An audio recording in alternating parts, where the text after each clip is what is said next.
Welcome back guys. तो जैसा कि आपको पता होगा कि मैंने SM2B पोकेमॉन मास्टर की एक सीरीज निकाली थी जिसका पार्ट 1 बहुत पहले ही रिलीज हो चुका है।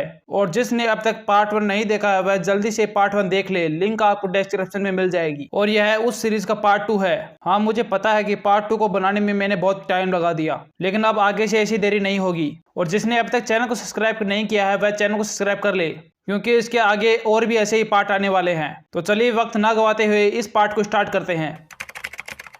तो ऐश अपने पोकेमॉन के साथ ट्रेनिंग कर रहा होता है और तभी ऐश को पीछे से एक आवाज आती है। और जब ऐश पीछे मुड़कर देखता है तो वह चौंक जाता है, क्योंकि पीछे कोई और नहीं बल्कि ब्रोक था। और ऐश ब्रोक को देखकर बहुत खुश हो जाता है। ब्रोक ऐश से मिलते ही सबसे पहले ऐश को वर्ल्ड चैंपियन बनने की बधाई देता है और साथ ही उसे एक फ्रेंडली बैटल के लिए चैलेंज भी करता है। और ऐश उस चैलेंज को एक्सेप्ट भी कर लेता है। दोनों अपना पहला पोकेमॉन बैटल के लिए बाहर निकालते हैं। ऐश बैटल के लिए सबसे पहले अपने लुकारियो को भेजता है और ब्रोक अपने स्टीलिस को भेजता है। दोनों पोकेमॉन अपना पहला अटैक करने वाले ही होते हैं, लेकिन तभी उन्हें एक आवाज सुनती है और वह आवाज किसी और की नहीं बल्कि मिस्टी की थी। और वहां पर मिस्टी को देखकर ऐश और ब्रोक दोनों ही चौंक जाते हैं। और तभी ब्रोक बोलता है, मिस्टी तुम यहाँ? तभी मिस्टी बोलती है, क्यों ब्रोक, जब तुम आ सकते हो तो मैं क्यों नहीं। मिस्टी ऐश और ब्रोक के पास आती है और वह सबसे पहले तो ऐश को वर्ल्ड चैंपियन बनने के लिए बधाइयां देती है। और वह भी ब्रोक की तरह ऐश को 1v1 बैटल के लिए चैलेंज करती है।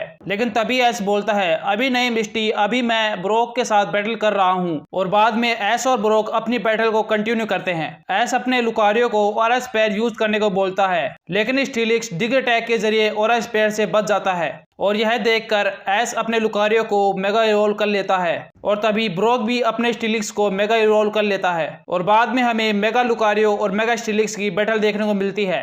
और बाद में ब्रोक अपने स्टीलिक्स को स्टोन एज अटैक इस्तेमाल करने को बोलता है और लुकारियो ब्लड पेंच के जरिए स्टोन एज को काउंटर कर लेता है। और बाद में ऐश लुकारियो को स्टील बीम यूज करने को बोलता है। स्टील बीम स्टीलिक्स को डायरेक्ट हिट हो जाती है, जिससे स्टीलिक्स को बहुत ज्यादा चोट पहुंचती है। और बाद में ब्रोक अपने स्टीलिक्स को हाइपर बीम यूज करने को बोलता है, लेकिन लुकारियो उससे बच जाता है। बाद में ऐश लुकारियो को अपना फाइनल अटैक हिट करने को बोलता है, जो होता है जाइंट ऑरा स्पेयर। यह अटैक स्टीलिक्स को लग जाता है और स्टीलिक्स वहीं पर हार जाता है। और यह देखकर ब्रोक ऐश से बोलता है, वाकई ऐश तुम एक वर्ल्ड चैंपियन हो। और तभी ऐश बोलता है, नहीं ब्रोक, मुझे वर्ल्ड चैंपियन बनने में कोई दिलचस्पी नहीं है, मुझे तो अब भी पोकेमॉन मास्टर ही बनना है और मैं उसके लिए ट्रेनिंग कर रहा हूँ। तभी मिस्टी बोलती है, ऐश तुम्हें पता है ना पोकेमॉन मास्टर बनना कितना मुश्किल है। तभी ऐश बोलता है, हाँ मिस्टी, मुझे पता है कि पोकेमॉन मास्टर बनने के लिए प्रो लीग, लेजेंड लीग और मास्टर लीग, इन तीनों लीग में हिस्सा लेकर इनमें जीतना होगा।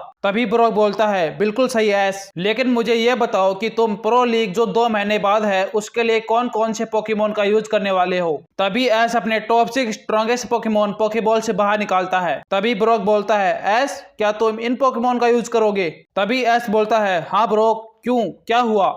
तभी ब्रोक बोलता है, देखो ऐश, मैं ये नहीं बोल रहा कि तुम इन पोकेमॉन से जीत नहीं सकते, लेकिन प्रो लीग में ज्यादातर participant legendary and mythical Pokemon लेकर ही आते हैं। प्रो लीग में जितने भी पार्टिसिपेंट्स आते हैं उनके पास 1 या 2 लेजेंडरी पोकेमॉन जरूर होते हैं, जिन पोकेमॉन को नॉर्मल पोकेमॉन से हरा पाना बहुत मुश्किल होता है और जिनका मुकाबला तुम इन नॉर्मल पोकेमॉन से नहीं कर सकते।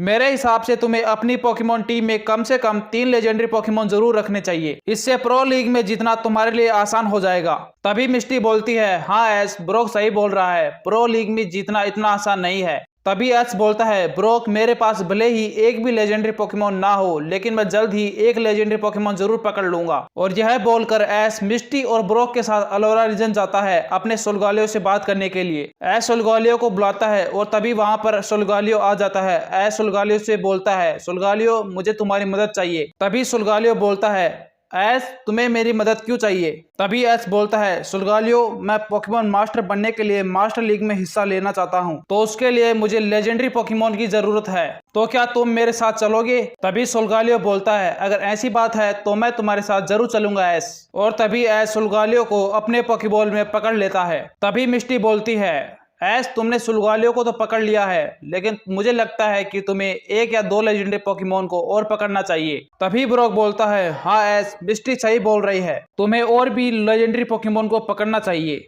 तभी एस बोलता है, देखो ब्रोक, मैं किसी भी पोकेमोन को जबरदस्ती नहीं पकड़ता।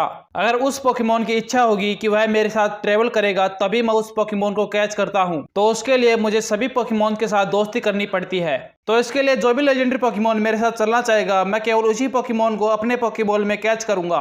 और तभी एस को आसमान में एक पोकेमोन उड़ता हुआ दिखाई देता है, और वह पोकेमोन कोई और दूसरा पोकेमोन नहीं बल्कि हो होता है। हो को देखकर एस सोचता है कि मुझे हो को पकड़ना चाहिए। तो वह अपने सुलगालियों को पोकेबॉल से बाहर निकालता है और सुलगालियों के ऊपर बैठकर हो की तरफ उड़ने लगता है ताकि एस हो के साथ दोस्ती कर उसे पकड़ सके। एस हो का पीछा कर रहा ही होता है, लेकिन तभी अचानक एस पर कोई पीछे से हमला कर देता है, और जब एस पीछे मुड़कर देखता है तो वह कोई और नहीं बल्कि टीम रॉकेट होती है, जो सुलगालियों को पकड़ना चाहती थी। टीम रॉकेट को देखकर एस बोलता है, टीम रॉकेट तुम यहाँ भी। तब जैसी बोलती है, एस तुम जहाँ जहाँ हम वहाँ वहाँ। और तभी मियोथ बोलता है, एस हम सुलगालियों को पकड़ने आए हैं, तो अच्छा होगा कि तुम सुलगालियों को हमें दे दो। तभी एस बोलता है, कभी नहीं टीम रॉकेट, मैं तुम्हें सुलगालियों को कभी नहीं दूंगा। तभी एस सुलगालियों से बोलता है, सुलगालियों टीम रॉकेट पर हाइपर बीम का इस्तेमाल करो। सुलगालियो अपनी एक ही हाइपर बीम से टीम रॉकेट को आसमान में उड़ा देता है। और तभी एस सुलगालियो से बोलता है, चलो सुलगालियो फिर से हो का पीछा करो। लेकिन इस बार एस को हो नजर नहीं आता, क्योंकि टीम रॉकेट से लड़ाई के दौरान हो बहुत आगे निकल गया था। और यह देखकर एस वापस मिस्टी और ब्रोक के पास चला जाता है। तब ब्रोक बोलता है, क्या हुआ एस, तुम तो हो को पकड़ने के लिए गए थे। तभी एस बोलता है, हाँ ब्रोक मैं गया था, लेकिन बीच में फिर से टीम रॉकेट ने मुझ पर हमला कर दिया। फिर मिस्टी बोलती है, तुम ठीक तो हो ना एस, टीम रॉकेट ने तुम्हें नुकसान तो नहीं पहुंचाया। तभी एस बोलता है, नहीं मिस्टी, मुझे कुछ भी नहीं हुआ, लेकिन टीम रॉकेट की वजह से हो आगे निकल गया। तभी मिस्टी बोलती है, पता नहीं ये टीम रॉकेट हमारा पीछा कब छोड़ेगी। कोई बात नहीं एस, तुम हो को बाद में पकड़ लेना। तब एस बोलता है, हाँ मिस्टी, मैं हो को एक दिन जरूर पकड़ लूंगा। तो आपको क्या लगता है, क्या एस हो को पकड़ पाएगा? तो इसके लिए देखिएगा इसका अगला पार्ट 3।